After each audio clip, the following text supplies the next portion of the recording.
Waalaikumsalam warahmatullahi wabarakatuh. Selamat pagi anak-anak. Selamat pagi Bu. Gimana kabarnya? Alhamdulillah luar biasa. Allahu Akbar. Alhamdulillah ya. Untuk mengawali materi pada pagi hari ini, kita berdoa terlebih dahulu ya. Semoga kita diberi kelancaran, ilmu yang kita dapat bermanfaat untuk nusa bangsa dan negara. Amin. Doa dipimpin oleh Mbak Ais. Monggo Mbak Ais. Baik teman-teman, sebelum belajar dimulai, marilah kita membaca doa sebelum belajar. Berdoa dimulai. Selesai. Sebelum memasuki materi, Ibu akan mengakskan dulu ya. Yang pertama, Mbak Ais. Hadir Bu. Kedua, Mbak Mela. Hadirah. Mbak Viva. Hadirah Bu.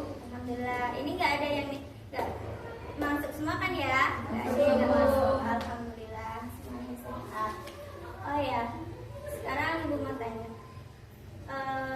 Kita ini mau membahas apa sih pada pertemuan kali ini? Quran hadis Bu. Ya, mata pelajarannya Quran hadis. Materinya, sebabnya, ada yang tahu? Belum. Oh, belum pada belajar ya? Belum Bu. Doakan terus ya. Kita akan bahas tentang ini ya. Materi untuk pagi hari ini adalah bisa dibaca? Bisa. Menghindari pergaulan bebas dan perbuatan keji. Kalian tahu gak sih pergaulan bebas itu apa? Yang kalau main pulangnya malam. Ya, terus apa? Biasanya apa? Biasanya pergaulan bebas itu dialami oleh Remaja. Remaja. Ya, betul. Mereka itu kalau remaja kan masa-masa puber ya, masa-masa labil yang mana dia tuh sedang mencari jati dirinya sendiri. Jadi semua dianggap salah dan dia merasa benar. Itulah remaja. Oke. Yang mana isinya adalah materi pada pagi hari ini, yaitu menghindari pergaulan bebas dan perbuatan keji.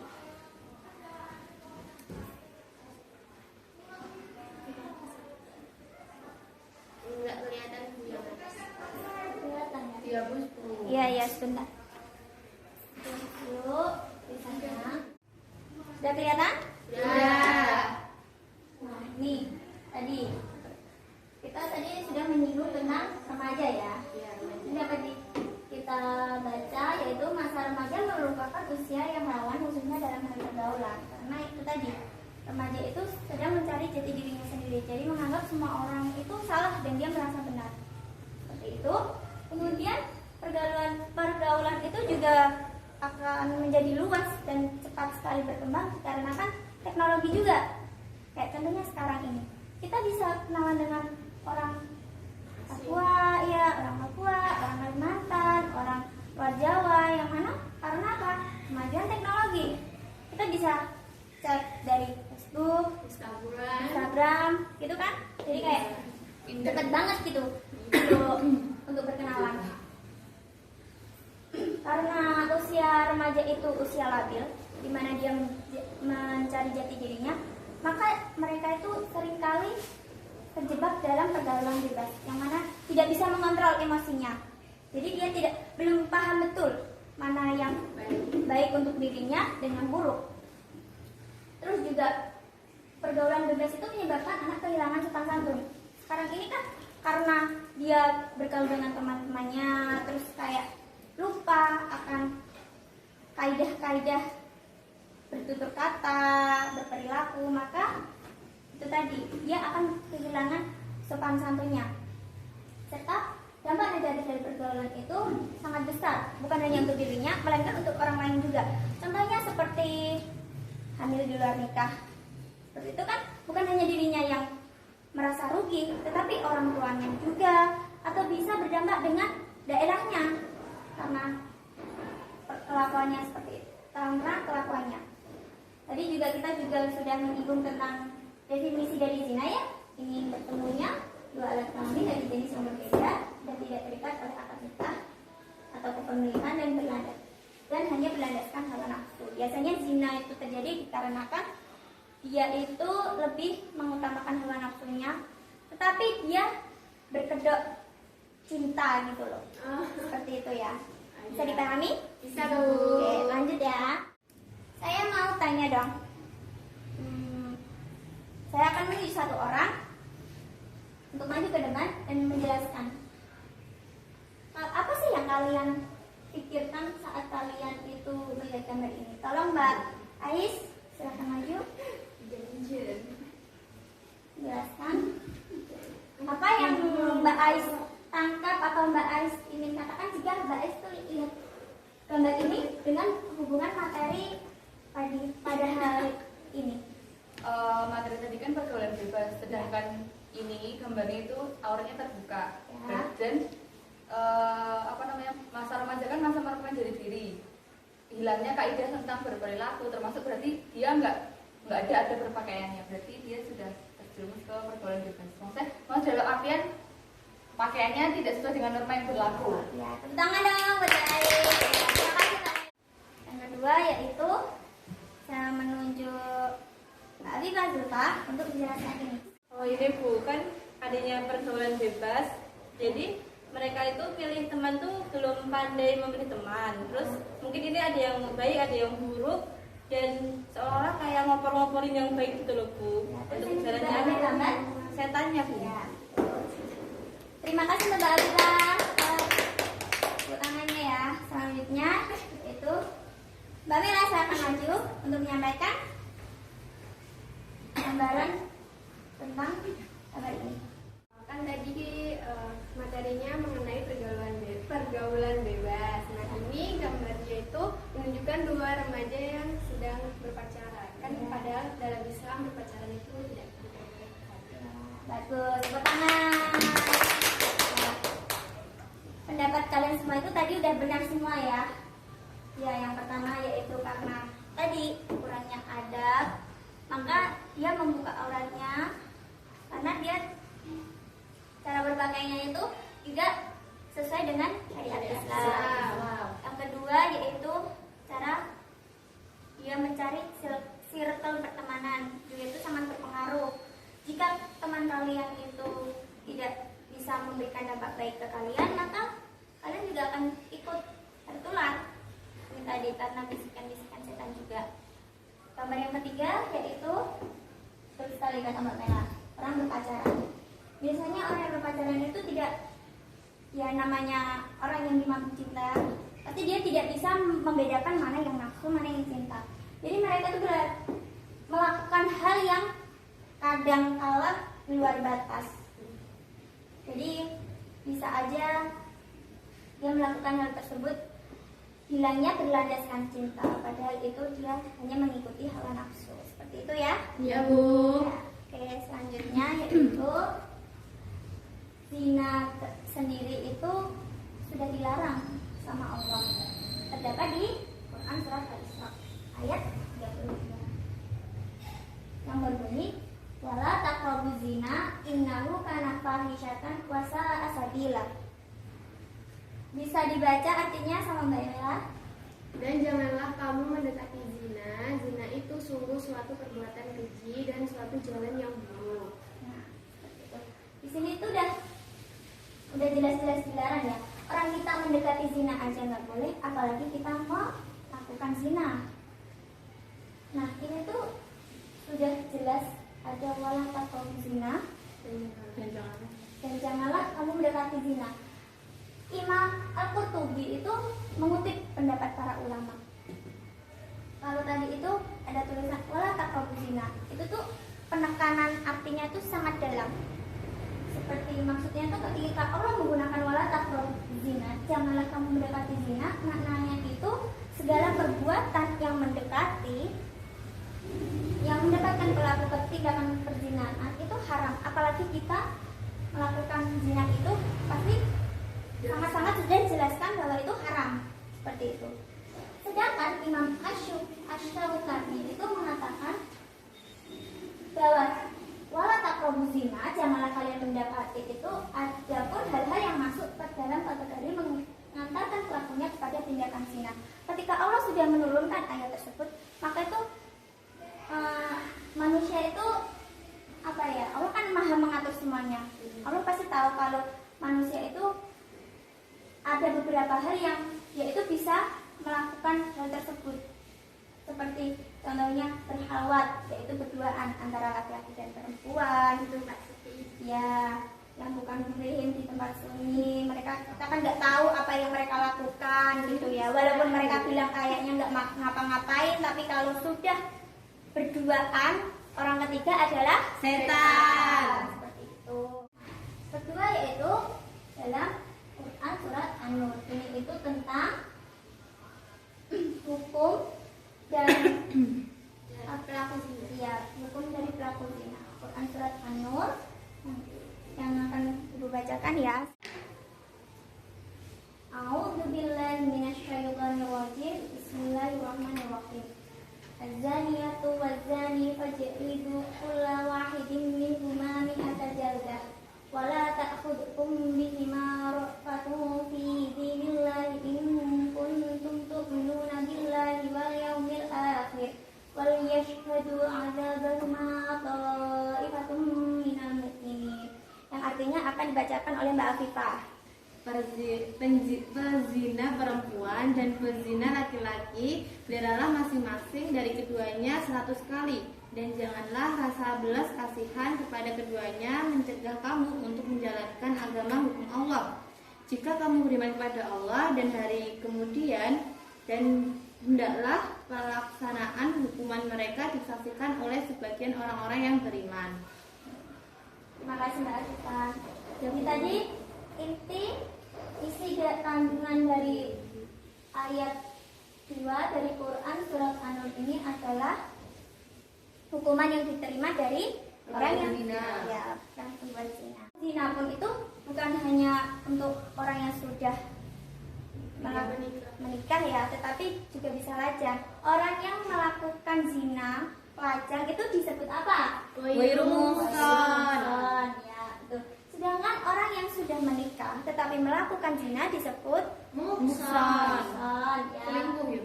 Ya, bisa dikatakan selingkuh. Kan sekarang zamannya kayaknya ngetrennya laki selingkuh ya. Gelai. Gak suka. Ya, cukup. Kita lanjut ke materi. Terus apa sih yang membedakan orang yang melakukan zina statusnya masih lajang dan sudah menikah? Itu masih ada perbedaannya yang akan dihadapi. Orang yang melakukan zina dan dia sudah menikah, maka hukumannya yaitu akan dirajam. Dirajam itu apa Mbak Ais? Dilempari batu. Ya, dilempari batu. Ya, itu untuk pelaku zina yang Muhsan. Muhsan artinya yang Sudah menikah. Kalau yang ghairu muhsan, yang belum menikah atau lajang, itu diapakan? Dicambuk 100 kali dan diasingkan dari daerahnya. Seperti itu. Nah, kan kita makhluk sosial yang mempunyai hati nurani ya.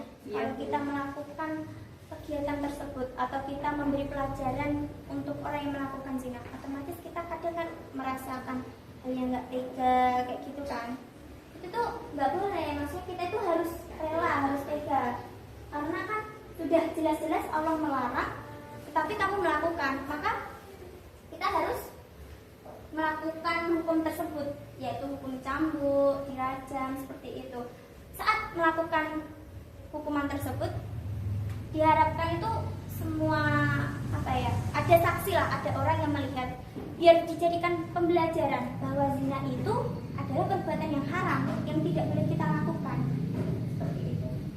Karena Islam itu sangat menghormati 5 kepentingan atau maslahat yang dapat diakui syariat Islam. Yang pertama yaitu kita harus bisa memelihara jiwa, kita harus bisa memelihara agama, kita harus bisa memelihara akal pikiran, memelihara harta kekayaan, serta kehormatan. Kalau kita melakukan zina, kita udah nggak bisa memelihara jiwa kita, apalagi memelihara agama maupun kehormatan kita. Itu sudah lepas lah dari diri kita. Dari Al-Quran ya, hadis pun juga sudah ada bahwa perbuatan zina itu adalah perbuatan yang diharamkan serta termasuk perbuatan keji. Ini hadisnya bisa dibacakan oleh Mbak Afifah. Bisa maju atau duduk aja? Duduk aja Bu. Duduk aja. Nih.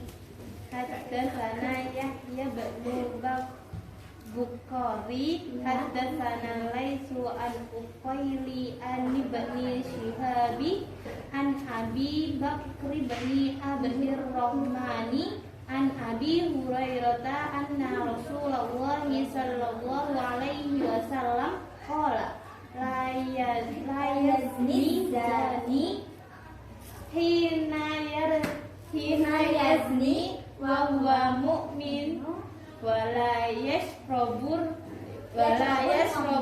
khamra.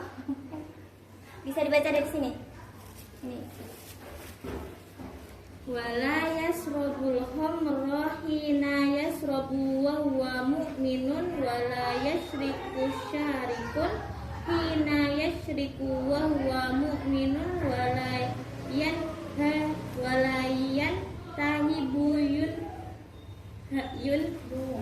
walayan tahibun yatayarfa'un nasu ilaihi fiha absarahum wa huwa mu'min. Sudah sampai situ aja.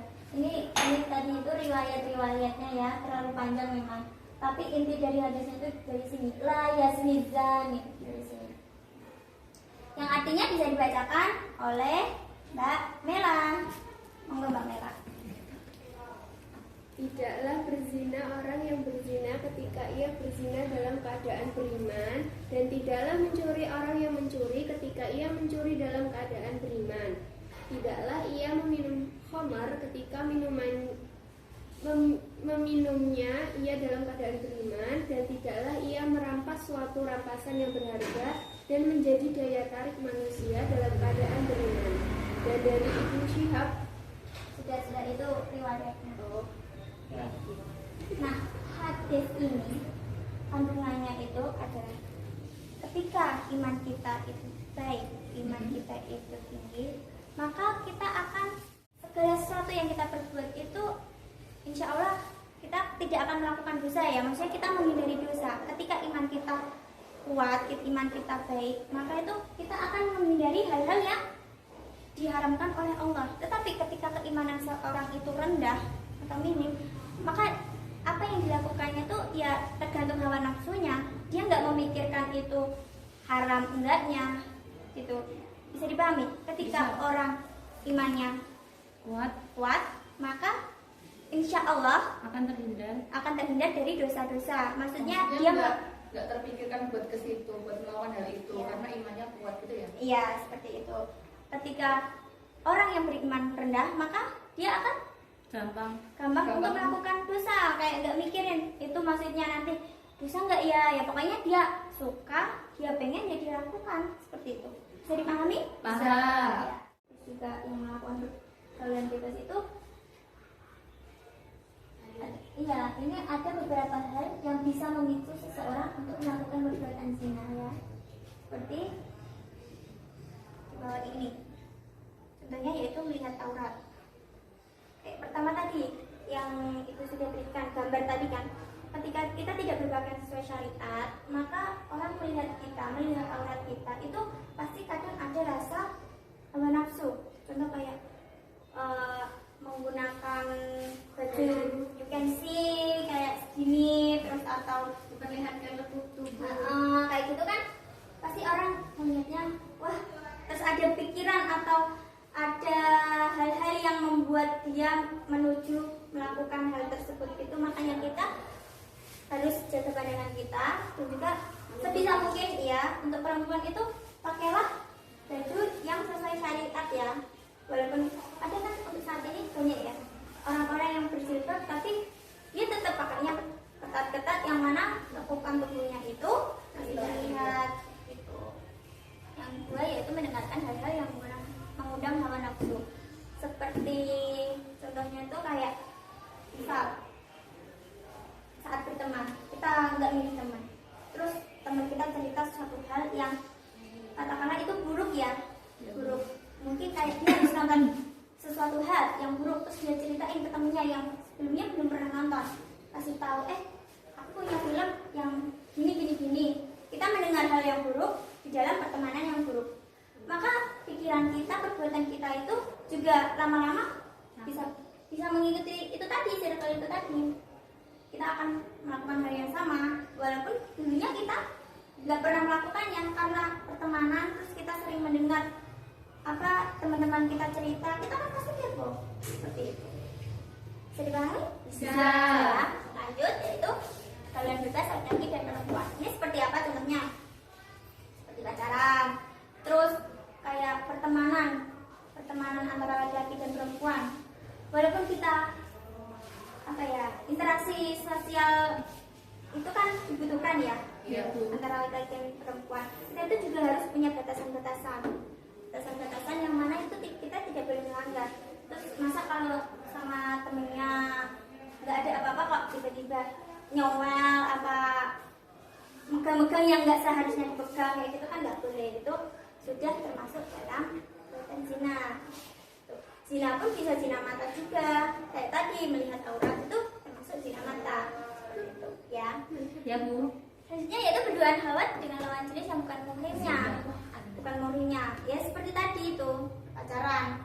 Terus ada juga kan statusnya itu tidak pacaran, hanya teman, tapi kemana-mana berdua, boncengan berdua.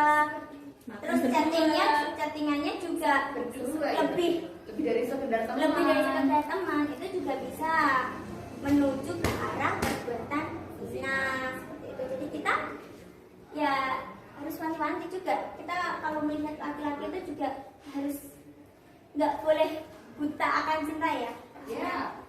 Kita tetap harus pakai logika dalam mencintai seseorang seperti itu. Ada yang ditanyakan nggak untuk materi pagi hari ini?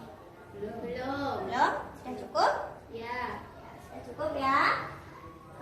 Saya kira cukup. Jadi untuk pertemuan kali ini itu berpesan ke kalian kaum perempuan, jika kalian melakukan suatu kesalahan itu yang kesalahannya sangat fatal, itu bukan hanya merugikan kalian tetapi merugikan orang lain juga, seperti keluarga, masa depan kalian pun bisa hancur gitu.